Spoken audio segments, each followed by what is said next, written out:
Assalamualaikum warahmatullahi wabarakatuh.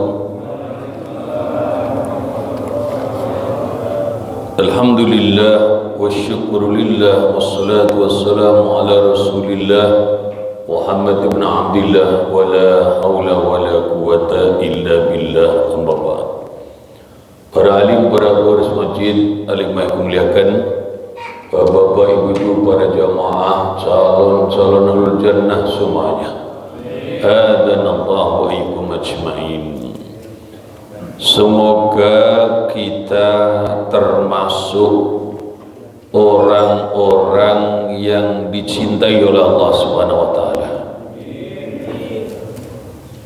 Sebab kalau kita ini orang yang dicintai Allah, kita mudah mendapatkan ampunan. Namun kalau kita menjadi orang yang dibenci oleh Allah, kita ini akan sulit mendapatkan ampunan. Kemudian apa yang harus kita lakukan agar kita ini dicintai oleh Allah Subhanahu wa taala? Di antara yang harus kita lakukan adalah jauhi ketakaburan. Karena kalau orang sudah takabur, sombong, angkuh, sudah pasti dia dibenci oleh Allah Subhanahu wa taala. Karena al-kibr itu adalah bagian daripada sifat Allah Subhanahu wa taala. Salah satu juga yang harus kita hindari para jamaah yang mulia, kita itu menggugat keadilan Allah. Jika kadang-kadang ada orang menanyakan, ya Allah, mana keadilanmu? Gitu, ada yang gitu. Itu bahaya. Sebab kalau Allah itu mengedepankan sikap adilnya, wah, kita ini bakal tidak selamat. Karena kalau kita diadili dengan keadilan Allah, kita ini orang yang banyak melakukan kezaliman. Betul tidak kira-kira? Coba bayangkan, kita ini kalau tiap sholat ikrar, inna sholati wa nusuki wa mahyaya wa mamati lillahi rabbil alamin. Sesungguhnya sholatku ya Allah, ibadahku ya Allah, hidupku ya Allah, matiku ya Allah untuk Tuhan semesta alam. Bener enggak kayak gitu? Omongannya gitu, nyatanya nah ini. Maka mari yang bawa kitab lihat halaman 43. Imam Da'ilah menegaskan, la saghirata idza qabalaka adluhum wala kabirata idza wajahaka fadluhum. La saghirata, tidak ada dosa kecil, idza qabalaka, apabila menghadap padamu, adlu, oleh keadilan Allah, wala kabirata, dan tidak ada dosa besar, idza wajahaka, apabila menghadap padamu, fadluhu, oleh anugerah Allah Subhanahu wa taala. Para jamaah yang mulia,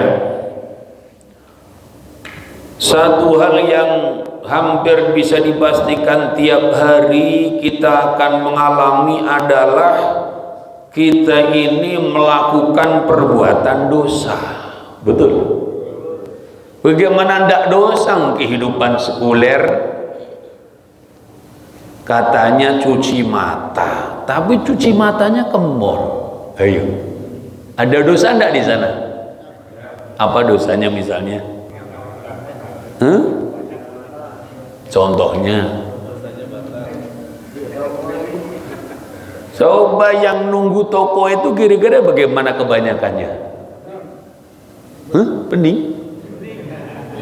Pakaiannya udah jadi atau belum? Pakaian belum jadi udah dipakai, ya, kurang bahan dan sebagainya. Masya Allah. Maka para jamaah yang mulia, aduh, Maka dari itu kita jangan menantang mana keadilan Allah, justru kita berharap fadlnya Allah subhanahu wa ta'ala. Kalau kemudian kita menantang keadilan Allah, kita ini bakal berat. Sebab apa? Kalau sudah keadilan Allah yang dikedepankan, tidak ada istilah dosa kecil. La saghirata, tidak ada dosa kecil. La saghirata, tidak ada kecil min dunubika, dari dosa-dosamu. Bal kulluha, bahkan keseluruhannya dosa-dosa itu kabairu, dosa-dosa besar. Idza qabalaka, apabila menghadap padamu adluhu, oleh keadilan Allah subhanahu wa ta'ala. Wa huwa, dan yaitu adalah tasarrufu, bertindaknya Allah bimulki, di dalam kerajaan Allah, min ghairi hajrin, dari tanpa cegahan, alaihi, atas tasarruf. Para jamaah yang mulia, jadi tidak ada dosa kecil daripada dosa-dosa kita ini. Bahkan semua dosa itu menjadi dosa-dosa besar apabila yang menghadap kepada kita adalah keadilan Allah. Maksudnya keadilan itu bertindaknya Allah di dalam kerajaannya Allah, kekuasaan Allah, tanpa ada yang menghalanginya sedikit pun. Faida zaharat, maka apabila tampak sifatul adli, oleh sifat keadilan Allah, ala man, atas orang abghadahu Allah ta'ala, yang Allah membencinya, wa maqatahu, dan ya Allah sangat membencinya, batalat hasanatuhu, maka batallah kebaikan-kebaikannya, wa adat sawairu, dan kembalilah dosa-dosa kecilnya itu kabairu, menjadi dosa-dosa besar. Na'udzubillah min dzalik. Para jamaah yang mulia, ini sebagai contoh ya, bukan ya dimaksud, tetapi contoh. Meludah itu urusan besar atau urusan kecil? Kecil ya. Kalau misalnya ada anak tetangga lewat, kita meluah di bencuah gitu, masalah enggak kira-kira? Hah? Masalah besar atau kecil? Besar ya? Waduh, kalau gitu aja besar, bagaimana kalau ada presiden lewat, kita kemudian meludah debat cuah gitu, masalah nih kira-kira? Ini bukan masalah meludahnya, masalahnya di depan siapa kita meludah. Itu, Masya Allah, itu kita bisa ditangkap oleh Pas Pamres dengan tuduhan melecehkan kepala negara, bisa diancam hukuman penjara. Padahal ketika kita itu meludah di depan tetangga, paling tetangga cemberut aja, selesai, tidak ada urusan. Nah kemudian kita berbuat dosa di buminya Allah, yang kita dihidupkan oleh Allah, diberi rezeki oleh Allah, diberi sehat oleh Allah, semua kulun min Allah, semua ini datangnya dari Allah. Kemudian kita berdosa, menentang syariatnya, mengabaikan perintahnya, walaupun itu kecil menurut pandangan kita, tapi menjadi besar kalau kemudian Allah menghadapkan kepada kita sifat keadilannya. Sebab kalau sudah bicara tentang sifat keadilan Allah, semua akan dibalas, tidak hanya yang hitung gede-gede. Faman ya'mal mithqala dzarratin khairan yarah. Lanjutannya, faman ya'mal mithqala dzarratin syarran yarah. Kalau sudah bicara keadilan Allah, itu barang siapa yang melakukan perbuatan baik walaupun cuma sebesar atom, maka ia akan lihat balasannya. Dan barang siapa orang yang berbuat keburukan walaupun cuma sebesar atom, ia pun akan melihat balasannya. Masya Allah. Kalau manusia mah biasanya ngitung yang gede-gede saja. Coba ya, kalau kita kerja di satu perusahaan, di satu kantor, jam kerja jam 7, kemudian kita datang ke kantor itu jam kerja jam 8, jam 8 tapi jam 7 kita udah datang, dapat enggak uang tambahan? Dapat enggak? Enggak ya. Tugas kita itu sebetulnya mengurus masalah misalnya pembukuan, manajemen umpamanya.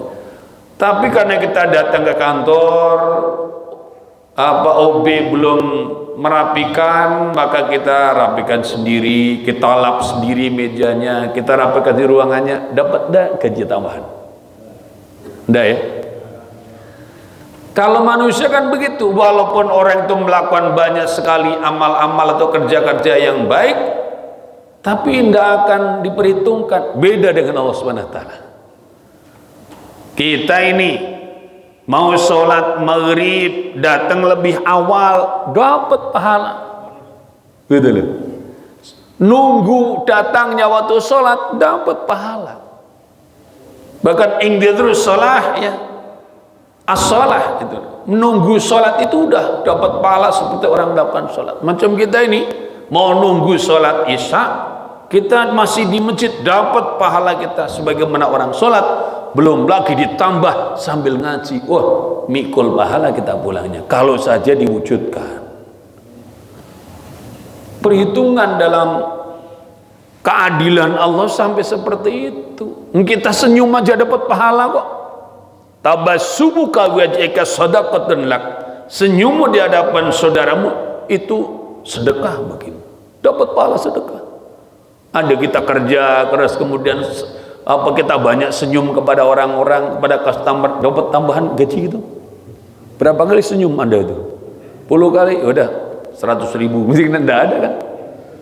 Masya Allah. Kalau Allah Subhanahu wa ta'ala semua ada perhitungan.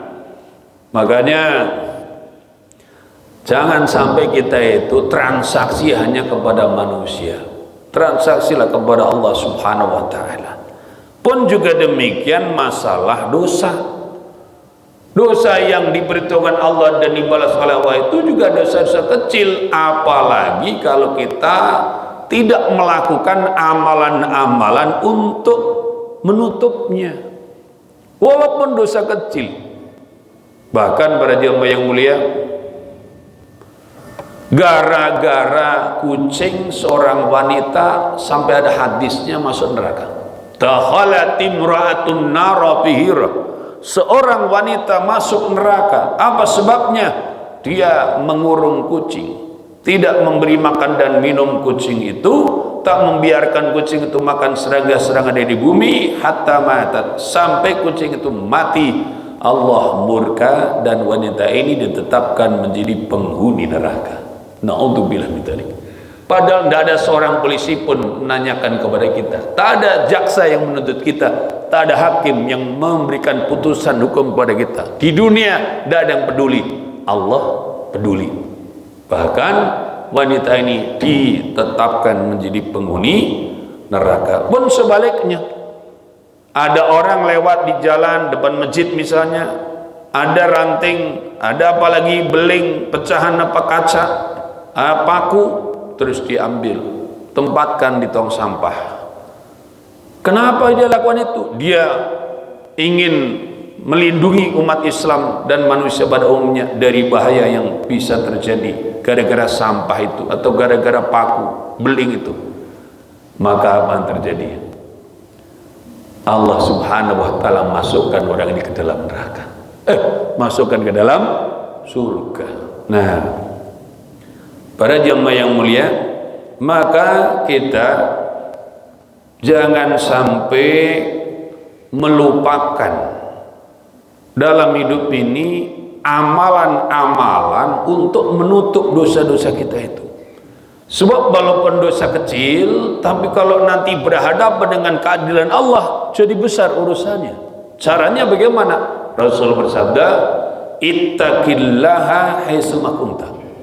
Bertakwalah engkau kepada di mana kamu berada, wa adbi sayyi'atal hasanata tamhuha, dan kamu ikuti perbuatan baik, perbuatan buruk dengan perbuatan baik yang menutupinya atau yang menghapuskannya. Misalnya apa? Kalau kita baru saja buang umur 1 jam ngobrol ndak jelas di pinggir jalan atau di pos kamling gitu, ngomongin yang ndak apa-apa, ndak mutu gitu, maka mestinya kita juga melakukan hal yang sama. 1 jam juga baca Quran 1 jam atau berzikir 1 jam. Nah itu mantep itu namanya wa'ad bisayyidil hasanatan tamuha.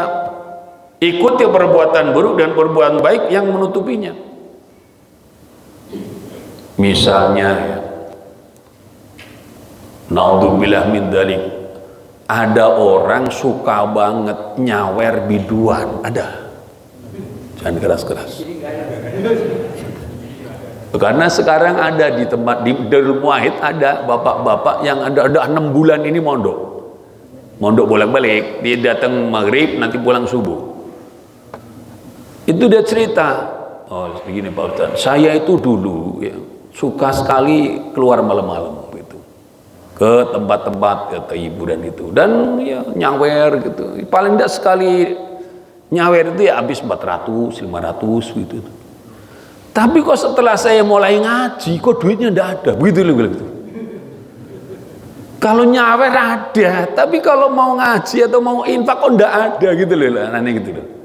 Ya itu memang ada cobaan. Orang kalau sudah hijrah ke jalan Allah akan diuji, sabar tidak, sungguh-sungguh tidak, tabah tidak. Maka yang kemarin-kemarin zaman lagi maksiat itu rezeki itu lancar, begitu hijrah ke jalan Allah akan diuji sampai dia lulus. Kalau udah lulus nanti balik lagi lancar lagi. Tapi sementara waktu begitu, kok nggak ada sekarang itu.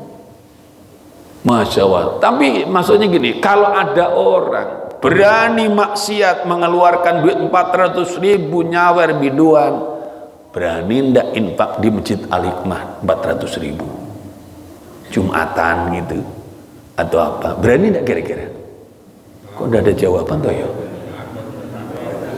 Dulu saya pernah ada santri, dia itu tiap malam minggu atau malam ahad itu diajak kekasihnya, masih belum, masih agak apa namanya, sekuler gitu, dan itu tiap jalannya habis 200.000 itu tiap pekan.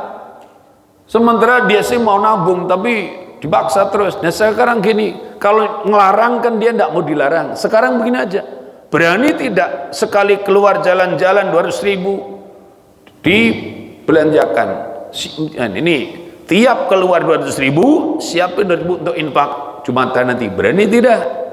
Tidak berani gitu loh. Padahal mestinya itu akan menjadi penutup.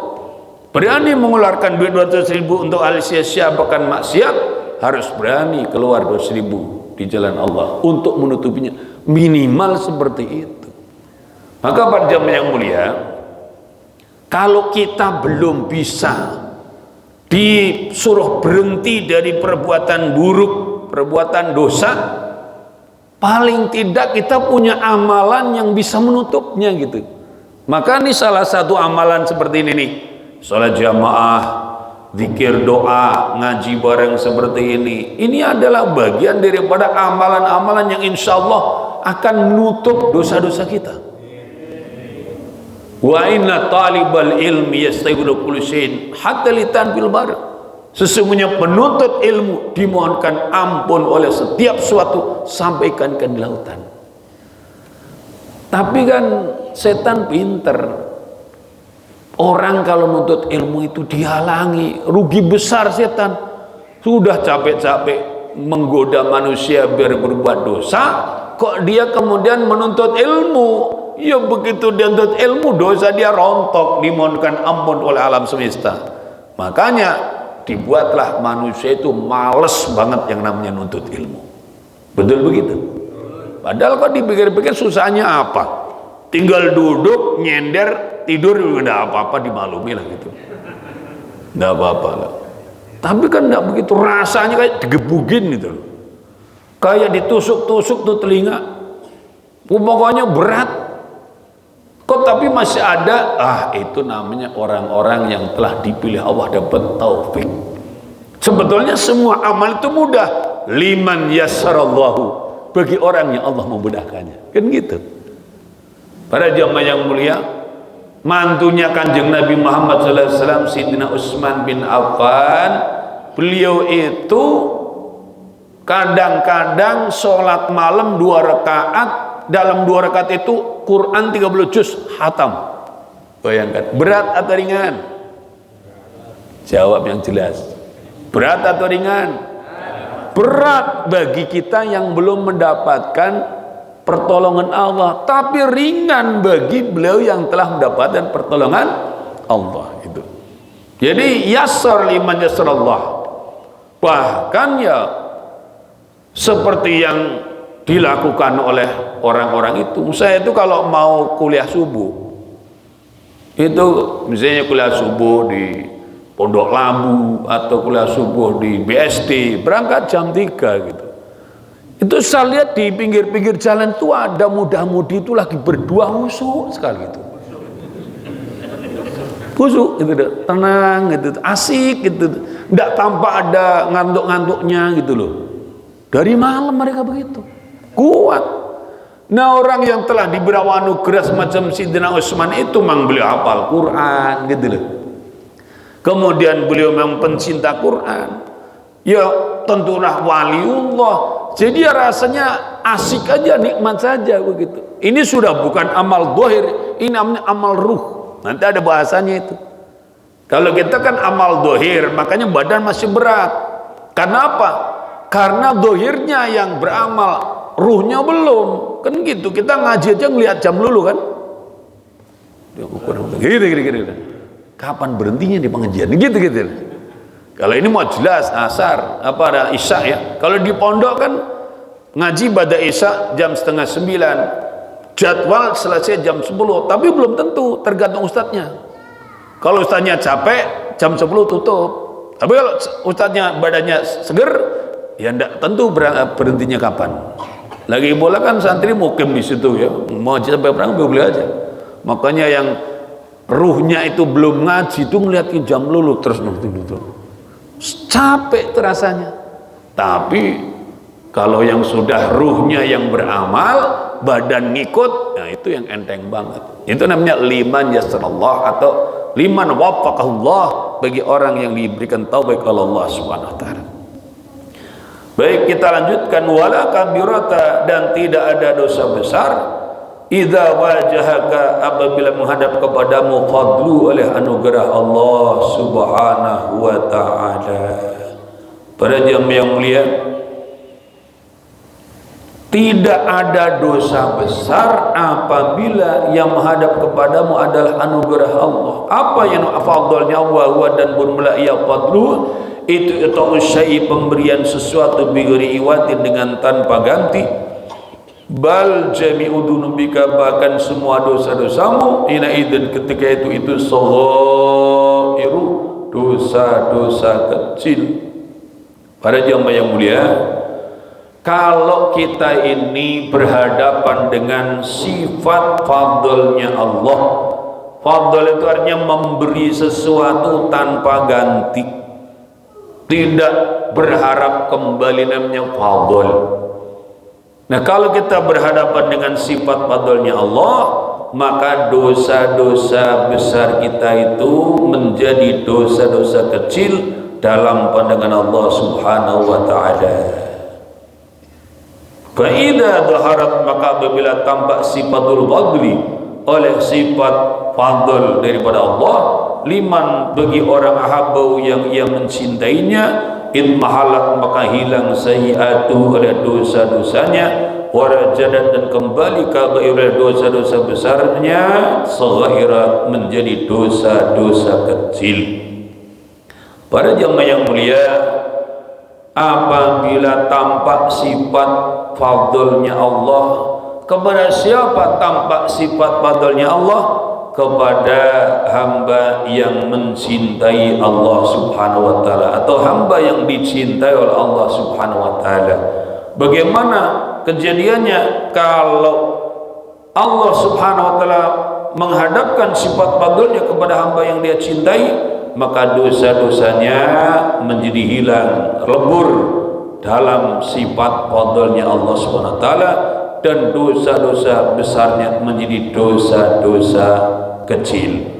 Para jamaah yang mulia, sebagai gambaran begini, orang tua, bapak, ibu itu kepada anak-anaknya, terlebih yang masih kecil, masih bayi, itu sangat sayang, sangat cinta. Betul begitu?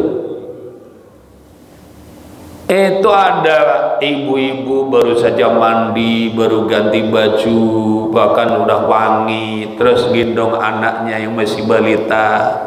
Jadi kutang-kutang kalau kata orang Jawa itu. Tiba-tiba kencing tur gitu tuh. Gimana kira-kira?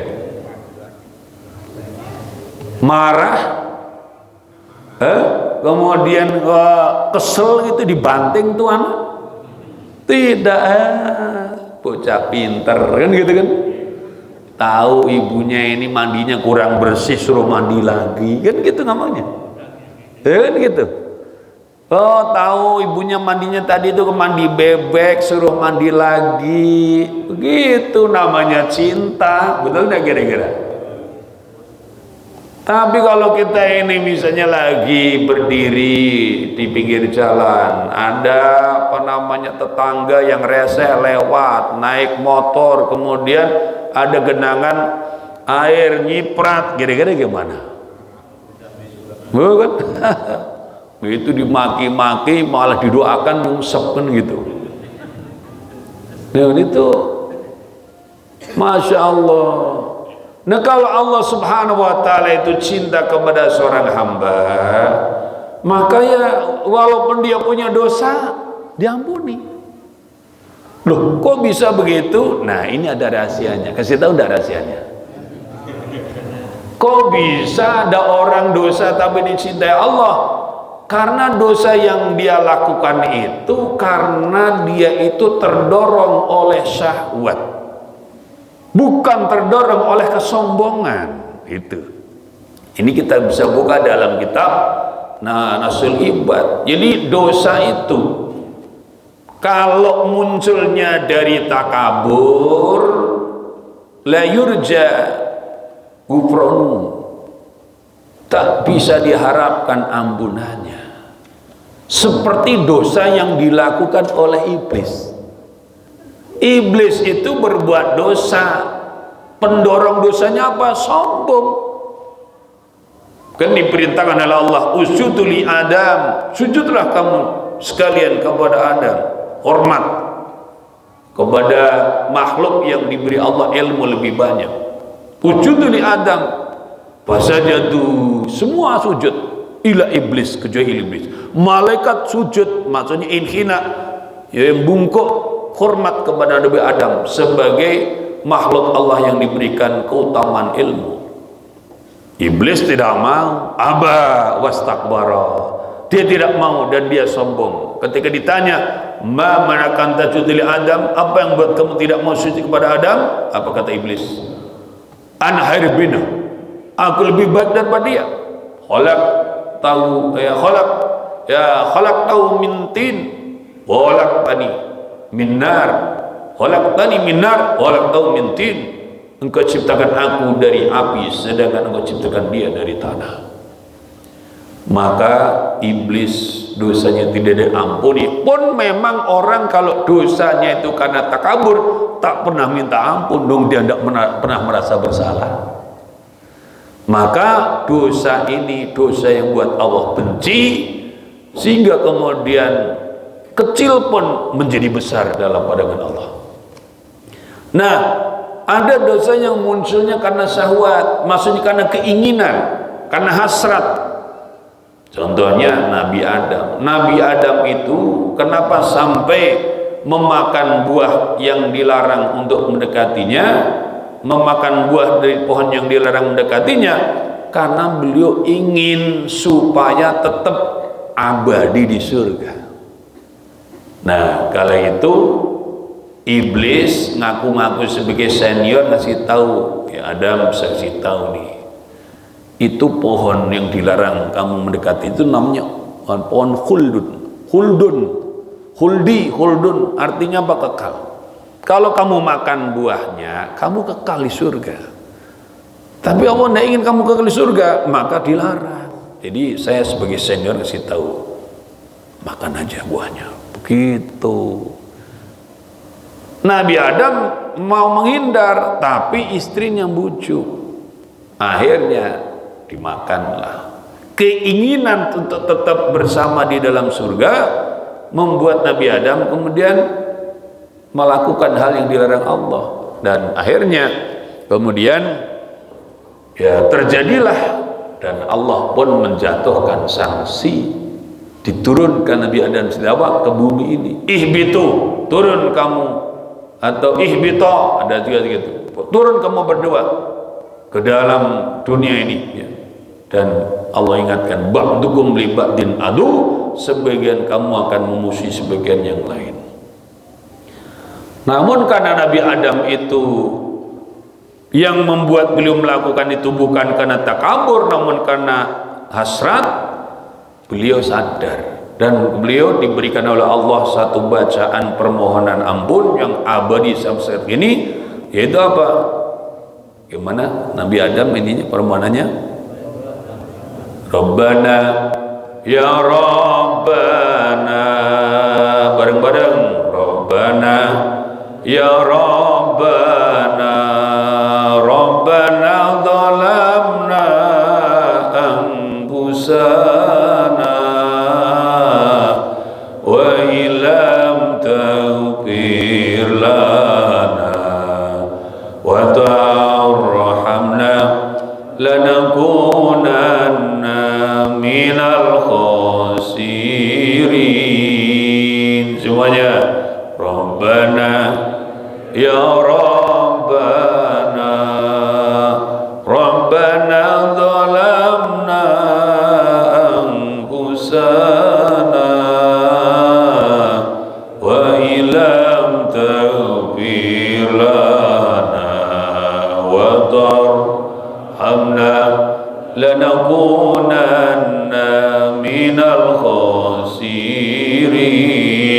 Rabbana, wa Tuhan kami, Rabbana dhalamna, kami telah menganiaya diri kami sendiri, wa illam taghfir lana, jika engkau tidak ampuni kami, wa tarhamna, dan engkau tidak sayangi kami, tidak rahmati kami, lanakunanna minal khasirin, maka sungguh kami termasuk golongan orang-orang yang rugi. Pada jemaah yang mulia, riwayat para ulama menyebutkan beliau Nabi Adam itu turun ke bumi sampai 200 tahun. Beliau itu terus membaca Rabbana dhalamna anfusana wa illam taghfir lana wa tarhamna lanakunanna minal khasirin, sambil nangis, sambil nunduk, tidak berani mandang ke langit, malu kepada Allah. Dan air mata Nabi Adam itu kalau dikumpulkan jadi danau ibarat, yang kalau air mata manusia sedunia dikumpulkan ditambah dengan air mata Nabi Daud alaihissalam, masih banyakkan air matanya Nabi Adam alaihissalam. Salahnya cuma satu, itu mohon ampunnya 200 tahun sambil nangis, sambil nunduk. Nah kita kira-kira pantasnya gimana? Itu loh. Makanya kalau kita tuh tidak mau ngaji seperti ini tuh, dari mana itu jalannya? Ini kan penting kita udah mau di mana ngaji itu, nggak harus di sini ngaji, maksudnya di mana ada pengajian, di mana kita punya kesempatan thalabul ilmi, ya, al ilmu fid din, ikuti. Kenapa? Ini efektif untuk mencuci dosa-dosa kita. Kita kadang istighfar aja sambil ngantuk, astagfirullah. Nabi Adam itu salahnya cuma satu, kalau disebut salah, karena itu pun sudah rencananya Allah kok. Kan sebelum menciptakan Nabi Adam sudah dikatakan inni ja'ilun fil ardi khalifah. Dari awal memang sudah mau diciptakan untuk menjadi khalifah fil ard, cuman prosedural, tidak boleh istilahnya Allah tidak sewenang-wenang, ada prosedur. Jadi hidup itu begitu kira-kira. Maka ya kita pun sama, kan kita udah baca kemarin, dalam hidup ini kita tidak jadi orang lurus terus, benar terus. Kadang-kadang kita juga hilaf, kadang-kadang kita juga kepleset. Yang terpenting prosedural. Maksudnya apa? Ya kalau kita bersalah, ngaku salah, menyesal, istighfar, mohon ampun. Bahkan kalau saja di dunia ini udah tidak ada lagi orang yang berbuat dosa, oleh Allah orang-orang suci itu akan diangkat semuanya, diganti oleh orang-orang baru yang mereka itu hidupnya kadang-kadang dosa, terus mohon ampun kepada Allah Subhanahu wa taala. Maka kemarin kita sudah mengkaji, ketika ada orang yang dia datang ngadu kepada Syaikhul Abbas Al-Mursi, yang takjub atau merasa heran karena tetangganya berbuat dosa begini gitu. Jadi ngomongnya tuh sambil monyong-monyong gitu, ngelihat ada tetangganya berbuat dosa. Kata beliau, apakah kamu itu termasuk orang yang tidak ingin Allah memberikan ampunan gitu? Lah Allah mau mengampuni siapa kalau tidak ada orang berbuat dosa? Gitu kira-kira. Apa kamu itu termasuk orang yang tidak ingin Rasulullah memberikan syafaat? Nah, Rasulullah ngasih syafaat ke siapa kalau tidak ada umat yang berbuat dosa? Tapi maksudnya bukan berarti nyuruh kita berdosa. Tidak usah pakai disuruh. Orang itu kadang-kadang akan hilaf, akan kepleset. Tapi yang penting itu prosedural. Alladzina idza fa'alu fahisatan aw dhalamu anfusahum dzakarullaha fastaghfaru lidzunubihim. Dan Quran sudah jelas. Orang-orang yang apabila mereka melakukan perbuatan keji yang merugikan diri dan orang lain, atau menzalimi diri mereka sendiri yang merugikan dirinya pribadi, mereka ingat kepada Allah, dzakarullah, ini prosedurnya, wastaghfiru lidzunubihim, kemudian mohon ampun kepada Allah atas dosa mereka, walam yusiru ala ma fa'alu wa hum ya'lamun, dan yang ketiga, mereka tidak terus menerus di dalam dosanya itu sedangkan mereka tahu. Nah, kan begitu sebetulnya. Jadi para jamaah yang mulia, yang terpenting jangan sampai kita menjadi golongan orang-orang yang sombong. Sebab orang-orang yang sombong, dosa-dosanya menjadi besar di hadapan Allah. Sebab apa? Orang-orang yang sombong adalah orang-orang yang dibenci oleh Allah Subhanahu wa taala. Walida, dan kan ini kalau berkata As-Sadili, Imam As-Sadili, qaddasallahu sirrahu, qaddas, sebagai membersihkan oleh Allah sirru akan rahasianya Imam As-Sadili. Ini Imam As-Sadili gurunya Imam Mu'tazilah. Imam Mu'tazilah itu punya guru namanya Syaikhul Abbas Al-Mursi. Syaikhul Al-Mursi punya guru namanya Imam Asy-Syadzili. Nah, Imam Asy-Syadzili beliau dalam munajatnya, ini penting kita ikuti. Bareng-bareng kita baca Bismillahirrahmanirrahim. Waj'al sayyi'atina sayyi'ati man ahbabta wa la taj'al hasanatina hasanati man abghadta. Ini namanya apa? Pinter banget merayu Allah Subhanahu wa taala. Apa Imam Asy-Syadzili dalam munajatnya? Ya Allah, Allahumma ij'al sayyi'atina sayyi'ati man ahbabta, ya Allah, jadikanlah kesalahan-kesalahanku, keburukan-keburukanku, dosa-dosaku sebagaimana kesalahan-kesalahan dan dosa orang yang engkau cintainya. Gimana itu? Nah, kalau Allah cinta, ya dosa-dosanya dimaafkan, dosa-dosanya diampuni. Betul? Sebagaimana orang tua kepada anaknya, biarpun dia baru mandi tiba-tiba dikencingin, tidak ada masalah. Itu baju yang baru saja dicuci, disetrika rapi, dikotori, tidak ada masalah. Namanya kepada anak yang sangat dicintainya. Nah, begitulah ketika Allah mencintai seorang hamba, walaupun ia kadang-kadang kepleset dan berbuat dosa, oleh Allah dosa-dosanya diampuni. Wala taj'al hasanatina hasanatan abghata, dan jangan kau jadikan kebaikan-kebaikan kami sebagaimana kebaikannya orang yang engkau membenci kepadanya ya Allah. Memang ada orang-orang yang dia berbuat baik tapi kebaikannya itu tidak menjadi baik di hadapan Allah. Ada. Siapa dia? Orang yang berbuat baik dalam pandangan makhluk tapi buruk dalam pandangan Allah. Contoh, perlu contoh? Udah ini belum? Belum ya. Ada orang gitu kan datang ke pesantren bawa duit nyumbang-nyumbang, padahal agamanya bukan Islam, tapi minta didukung nanti pas pemilihan. Orang baik tidak? Menurut manusia baik tidak? Baik, kata orang, ya mendingan dia walaupun bukan orang Islam tapi dermawan daripada yang Islam tidak nyumbang, begitu kan? Tapi dalam pandangan Allah kan lain. Kebaikan-kebaikan orang yang dibenci oleh Allah bagaimana? Kecil. Kenapa kecil? Mentok di dunia, ditolak tidak, tapi dibalas di dunia, gitu loh. Kebaikan-kebaikan orang yang tidak punya iman dalam Islam itu oleh Allah dibalas total di dunia.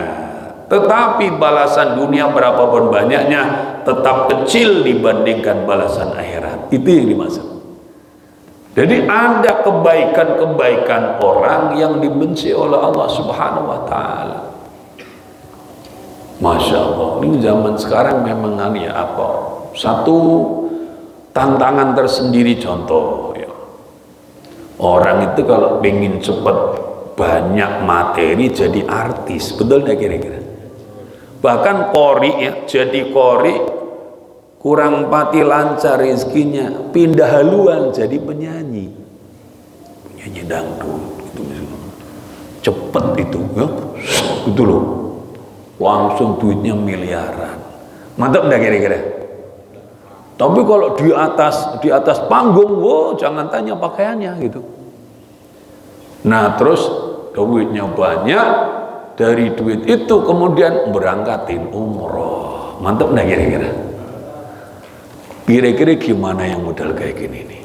Kan kita tentu memandangnya sebagai kebaikan, betul enggak? Tapi dalam pandangan Allah, wallahu a'lam bishawab. Sebab apa? Karena biayanya diperoleh dari sesuatu yang mengundang kemurkaan Allah. Kadang-kadang suruhnya nyanyi, kenapa pamer-pamer yang lain-lain gitu loh. La haula wala quwata illa billah. Memang pahit ngomong yang kayak gini, tapi moga-moga sedikit menjadi peringatan bagi kita supaya jangan sampai kebablasan di dalam mengikuti gaya hidup akhir zaman ini. Amin ya rabbal alamin. Semoga kita semuanya tergolong orang-orang yang dicintai oleh Allah Subhanahu wa taala. Sebelum tutup, mohon kiranya berkenan para alim, para jemaah baca Fatihah untuk para santri Gontor, putra maupun putri yang sedang menjalani ujian untuk kenaikan kelas, wabil khusus untuk putra kami Muhammad Isyam Amiro yang sedang menjalani ujian.